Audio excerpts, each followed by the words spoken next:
Magandang hapon po. Magbabagong taong nasunugan ang mahigit 700 residente sa Barangay Addition Hills sa Mandaluyong City.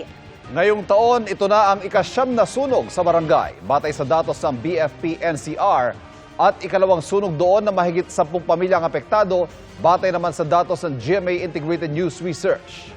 Nakatutok si Bea Pinlac.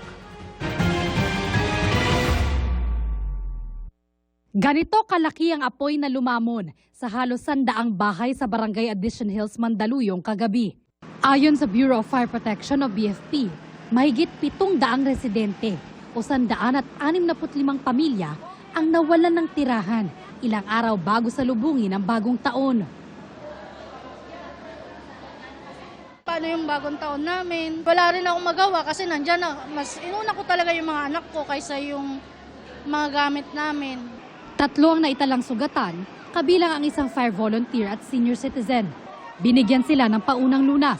Maraming nasunugang residente ang halos wala nang naisalbang gamit. Ayon sa BFP, nasa ₱250,000 ang halaga ng pinsala. Si Leia, sa school bag na lang ng anak sinuksok ang ilang dokumento nilang mag-anak. Yung sunog nasa likod na po namin.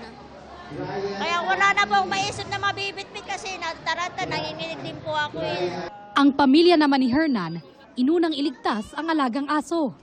Parang anak ko na lang din po ito. Pagdawi ko sa bahay, wala, tupok na. Wala na akong inabutan. Umabot sa ikatlong alarma ang sunog. Mahigit 60 truck ng BFP at mga fire volunteer ang rumisponde. Ang mga involved po na bahay is made of light materials at saka looban po siya, ma'am.